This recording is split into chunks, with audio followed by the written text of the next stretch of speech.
جناب عابد سہیل صاحب، پروفیسر انیس اشفاق صاحب،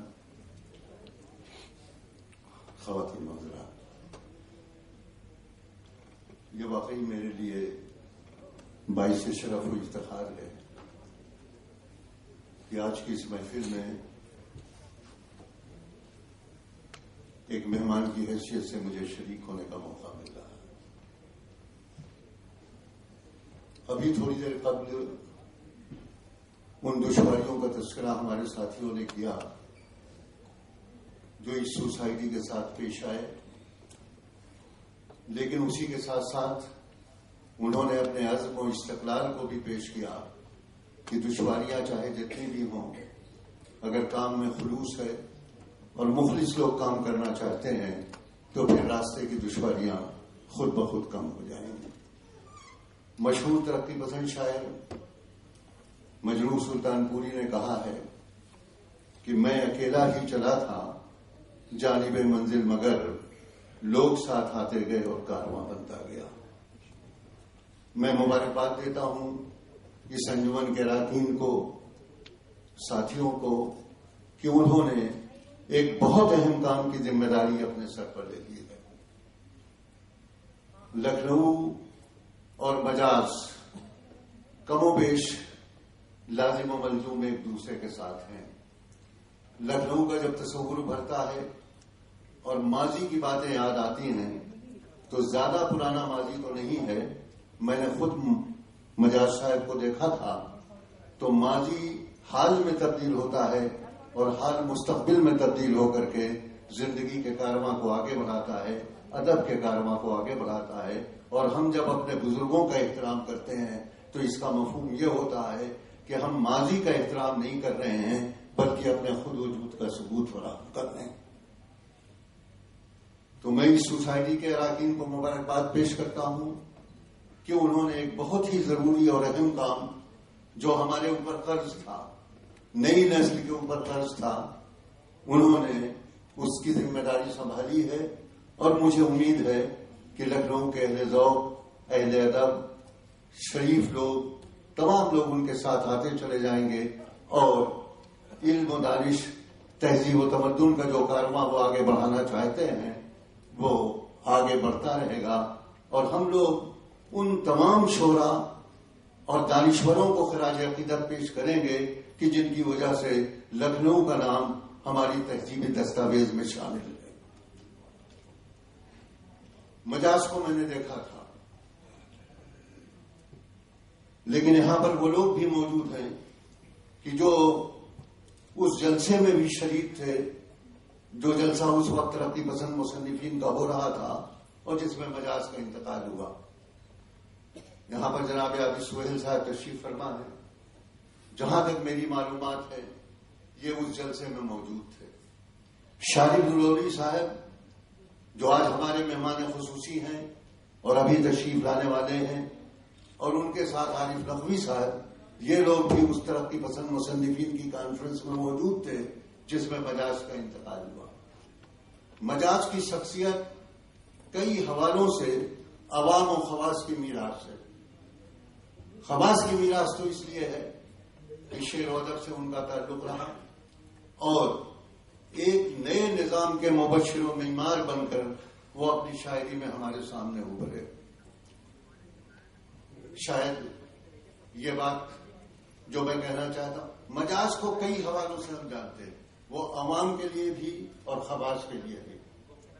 خواص کے لیے اپنی شاعری کے حوالوں سے، ترقی پسند تحریک کے حوالوں سے، وہ خواص کی چیز تھے، لیکن عوامی زندگی میں اتنا رچ بس گئے تھے کہ اس دور کے لکھنؤ کا کوئی آدمی ایسا نہیں رہا ہوگا کہ جو ان کے لطیفے اور ان کی زندگی کے واقعات سے واقف نہ ہو۔ مجاز کے لطیفوں پر کتاب آ گئی ہے۔ ابھی دانشوری کی گفتگو جناب انیس اشفاق صاحب، جناب شارف رودولی صاحب اور نقوی صاحب آپ سے کریں گے، لیکن کچھ ایسے مجاز سے کسی نے پوچھا، یہ لطیفے بھی ان کے شائع ہو کر کے منظر عام پر آ چکے ہیں۔ کسی نے پوچھا کہ تم راتوں کو گھومتے ہو، دیر سے گھر آتے ہو، کوئی وقت مقرر نہیں ہے، آوارگردی کرتے ہو، شراب پیتے ہو، تمہارے والدین تمہیں کچھ نہیں کہتے. تو مجاز نے جواب دیا کہ دوسروں کے والدین شریف تھے، دوسروں کے اولادیں سعادت مند ہوا کرتی ہیں، لیکن میرے والدین سعادت مند ہیں. نہیں، یہ جواب کہ میرے والدین سعادت مند ہیں اور دوسروں کی اولادیں سعادت مند ہوتی ہیں، اگر اس کی تفصیل میں جایا جائے اور اس کی تفصیل کی طرف اشارہ کیا جائے تو ماضی، حال اور مستقبل تینوں چیزیں ہمارے سامنے آ کر کے کھڑی ہو جاتی ہیں. میری ملاقات مجاز سے گورکھپور میں ہوئی. گورکھپور اس زمانے کا ترقی پسند تحریک کا آغاز ہوا تھا. پروفیسر مجنو گورکھپوری جو ترقی پسند تحریک کے بانیوں میں بھی شمار کیے جا سکتے ہیں ایک طرح سے، کہ گورکھپور میں انہوں نے ترقی پسند تحریک کی داغ بیل ڈالی اور انہوں نے مجھے ترقی پسند تحریک کی جو انجمن بنی اس کا سیکریٹری مقرر کیا. مجاز کسی سلسلے میں تشریف لائے تھے. اب یہ ذہانت جو ہے یہ رفتہ رفتہ ہمارے درمیان سے کم ہوتی چلی جا رہی ہے، اور نتیجہ یہ ہے کہ ذہین لوگ، ادیب تو بہت اچھے، بہت سے لوگ ایسے ہیں ادیبوں میں کہ جن کے سامنے ہم جا کر کے سر تسلیم خم کرتے ہیں اور جب وہ ہمارے سامنے آتے ہیں تو ہم ملوب ہو جاتے ہیں. لیکن مجاز ان لوگوں میں سے تھے جو ہمیں ملوب نہیں کرتے تھے. محسوس ہوتا تھا کہ جیسے وہ ہمارے دوست ہیں اور ہمارے ساتھی. یہ خصوصیت جو مجاز کی تھی عجیب و غریب تھی. گورکھپور تشریف لائے. مسعود اختر جمال ایک دوسرے ترقی پسند تحریک کے آدمی تھے، شاعر تھے. مجموعہ کلام ان کا بہت پہلے چھپ چکا تھا، نورس. میں 8ویں درجے میں تھا جب انعام میں مجھے ان کا مجموعہ کلام نورس ملا تھا. انعام میں ترقی پسند تحریک نے بھی ابھی بہت سے لوگوں کا خاطر خواہ جائزہ نہیں لیا. میں بالکل صاف کہتا ہوں، یہاں پر آگے سہیل صاحب تشریف فرما ہے جو کہ تحریک ترقی پسند کے ستونوں میں شمار کیے جاتے ہیں. ابھی ضرورت اس بات کی ہے کہ بہت سے ترقی پسند شعراء کا اثر نو جائزہ لیا جائے. خصوصیت کے ساتھ وامق ہوئے، جذبی ہوئے، مسعود اختر جمال ہوئے کہ جن کی قدر و قیمت کا تعین حقیقت میں ابھی ہم نہیں کر سکے. قاعدے کے ساتھ جن کی قدر و قیمت کا تعین ابھی ہمارے سامنے نہیں ہوا. شام کا وقت تھا، ہلکی ہلکی بارش ہو رہی تھی. ہم لوگ اردو بازار سے گزرے. اب یہ دیکھیے ذہانت، مسعود اختر جمال، مجاز صاحب اور اسی کے ساتھ ساتھ گورکھپور کے مشہور شاعر ہندی گورکھپوری اس زمانے میں تھے، وہ بھی تھے. اور میرا وہ دور تھا کہ جب کوئی بڑا شاعر آ جاتا تھا تو اس کا بستہ لے کر کے اس کے پیچھے چلنے لگتا تھا. چنانچہ مجاز آئے، ان کی شہرت پہلے پہنچ چکی تھی تو ہم لوگ ان کے ساتھ لگے ہوئے تھے. اردو بازار میں ایک شو کیس میں یہ لطیفہ مجاز کی کتابوں میں بھی جو ان کے لطائف کی چھوی ہے ابھی آیا نہیں ہے. میں نے اپنے ایک مضمون میں اس کا تذکرہ کیا ہے. مسعود اختر جمال کے سلسلے میں وہ مضمون میں نے لکھا تھا، اس میں میں نے اس کا تذکرہ بہت پہلے سن 54-55 میں اپنی کتاب شہر سخن میں کیا ہے. ہلکی ہلکی بوندیں پڑ رہی تھی، آسمان پر بادل چھائے ہوئے تھے. اردو بازار میں جوتوں کی ایک بہت بڑی دکان تھی اور شو کیس میں ایک قد آدم جوتا ایک میرے برابر شو کیس میں رکھا ہوا تھا. ذہانت بھی عجیب و غریب چیز ہوتی ہے کہ فوری طور پر کوئی رد عمل کوئی آدمی ظاہر کر دے کہ جس سے لطف پیدا ہو جائے. مسعود اختر جمال نے پوچھا، مجاز آخر یہ ایک کیوں ہے، اس کا جوڑا کہاں ہے؟ تو مجاز نے کہا کہ دیکھو تم شراب پیے ہوئے ہو، اس کا جوڑا ابھی تمہیں نظر نہیں آئے گا. ایک عدد دنیا میں عبرت کے لیے خدا نے بھیج دیا ہے اور اس کے بعد جب مرو گے تو دوسرا وہاں بھیگ رہا ہے، جب پڑے گا تب تمہارا. تو یہ عجیب و غریب یعنی ذہانت. ابھی میں نے کہا کہ لوگوں نے کہا کہ مجاز تمہارے والدین تمہیں کچھ نہیں کہتے، رات میں دیر سے لوٹتے ہو اور شراب پیتے ہو، گھومتے رہتے ہو، تمہارے والدین تمہیں کچھ نہیں کہتے. کیا عمدہ جواب دیا کہ دوسروں کے والدین، دوسروں کی اولادیں سعادت مند ہوتی ہیں، میرے والدین سعادت مند ہیں. تو یہ تمام سب چیزیں جو مجاز کی زندگی کا ایک یہ رخ ہے. شاعری کے بارے میں ابھی آپ بہت ہی ذمہ دارانہ طریقے سے گفتگو پروفیسر انیس رفاق کی سنیں گے، تو میں جب اس سے احتراز برتتے ہوئے ان کی شاعری کے احتراز برتتے ہوئے ان کی زندگی کے چند واقعات میں نے آپ کے سامنے پیش کیے. ان کے پڑھنے کا انداز، ان کی تو یہ مقبولیت شعرا کی جو ہے مجاز کے حوالے سے میں سمجھتا ہوں کہ بہت کم لوگوں کے حصے میں وہ مقبولیت آئی ہے جو مقبولیت مجاز کے حصے میں آئی. خاندانی اعتبار سے میں سمجھتا ہوں کہ نانحال کی طرف اور دادحال دونوں کی طرف سے ادیبوں اور شاعروں اور دانشوروں کا یہ خاندان تھا کہ جس میں مجاز پیدا ہوئے اور ان کے بعد بھی وہ سلسلہ جاوید اختر تک آج تک جاری. تو ایک سلسلہ چل رہا ہے کئی پشتوں سے مستر خیر آبادی سے لے کر کے اور جاوید اختر تک 3 پشتیں کم سے کم 4 پشتیں گزر گئی کہ جس سے کسی نہ کسی حوالے سے مجاز کا تعلق رہا. تو حضرات یہ چند باتیں میں دیکھیے ایک چیز ایسی ہے جو میں آج کہنا چاہتا ہوں، خاص طریقے سے پہلے بھی میں نے کہیں کہی ہے لیکن یہاں جان بوجھ کر کے کہنا چاہتا ہوں کہ شعر و ادب کا حوالہ جب ہو جاتا ہے کسی کے ساتھ تو پھر وقت کی رفتار، صبح و شام کا چکر، ماحول سال کی گردش اسے فنا نہیں کر سکتی. ہمارے ملک میں ابھی ضرورت اس بات کی ہے کہ شاعروں، ادیبوں اور دانشوروں کو قدر و قیمت کا تعین کیا جائے. اس کی بہت زیادہ ضرورت ہے، یہ بہت زیادہ ضرورت ہے. کھلاڑی کا کھیل ہے، اس کی قدر و قیمت جو سماج میں ہے مجھ سے بہتر آپ سمجھتے ہیں، لیکن اس کا کھیل اسی وقت رہتا ہے جب تک کہ اس کے پیروں میں دم ہے، اور جہاں وہ سلسلہ ختم ہو گیا وہ سلسلہ باقی نہیں رہتا. دوسرے فنکار جو ہیں فنون لطیفہ کے، ان کی بھی صورتحال نہیں ہے، لیکن میں آپ کو یقین دلاتا ہوں کہ شعر و ادب کی قدر و قیمت کا تعین آزاد ہندوستان میں ابھی نہیں ہوا ہے، اس لیے کہ وقت کی رفتار کو شکست دے کر، ماحول کی گردش کو شکست دے کر اگر کوئی چیز چلتی رہتی ہے تو وہ صرف شعر و ادب. ہمارا ادب، کھلاڑی کا کھیل اس کے ساتھ ختم ہو جاتا. اچھی اچھی عمارتیں، تاج محل آج اتنا خوبصورت نہیں ہے جتنا شاہجہاں کے زمانے میں تھا. 1000 سال، 10,000 سال، 50,000 سال، 1,00,000 سال، وقت کی رفتار ایک نہ ایک دن اسے زمین پر ڈھیر ضرور کر دے گی.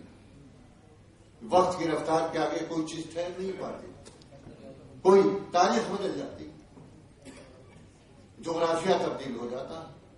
میں نے جو جغرافیہ پڑھا تھا اس میں پاکستان جیسی کوئی چیز نہیں تھی، لیکن 15 اگست سن 47 کے بعد وہ جغرافیہ تبدیل ہو گیا. اور وہی جواب جو میں دیا کرتا تھا کہ پاکستان کوئی چیز نہیں ہے اپنے بچپن میں، اگر بعد میں دے دیتا 15 اگست سن 47 کی آدھی رات کے بعد، 14 اگست کی رات کے بعد، تو ظاہر ہے کہ وہ سوال غلط ہو جاتا. ہر چیز صبح و شام کے چکر اور وقت کی رفتار سے متاثر ہوتی. کوئی چیز ایسا نہیں، کوئی چیز ایسی نہیں ہے. رقاصہ کا رقص ختم ہو جاتا ہے، کھلاڑی کا کھیل ختم ہو جاتا ہے جہاں پیروں میں دم کم ہوا. صرف ایک چیز باقی رہتی ہے اور وہ چیز ہے ادب اور شاعری. وقت کی رفتار کا کوئی اثر ادب اور شاعری کے اوپر نہیں پڑتا. کالی داس آج بھی زندہ ہیں، تلسی داس آج بھی زندہ ہیں، غالب و میر آج بھی زندہ ہیں، مجاز و مجروح آج بھی زندہ.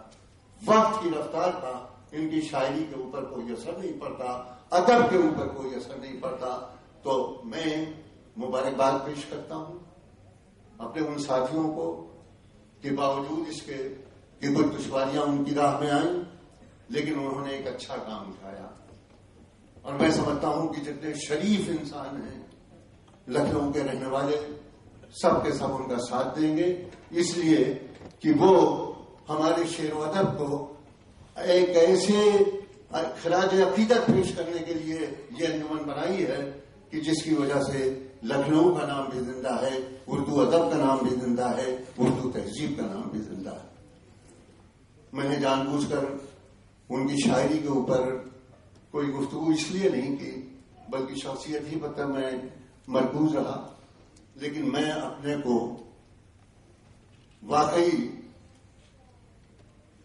یہ تصور کرتا ہوں اور میں اپنے کو باعث فخر تصور کرتا ہوں کہ میں نے مجاز کو دیکھا، مجاز کو مشاعروں میں جو ایک مشاعروں میں سنا، مجاز کو آئی ٹی کالج کے چوراہے پر میں نے دیکھا لکھنؤ آنے کے بعد، اور گورکھپور میں نے دیکھا، تو میں اپنے کو کہ ایسے لوگوں کو میں نے دیکھا کہ جن کی وجہ سے ہماری ترقی پسند تحریک دن بدن آگے بڑھی، اور ترقی پسند تحریک کے اندر بھی ایک طرح کا توازن پیدا ہوا۔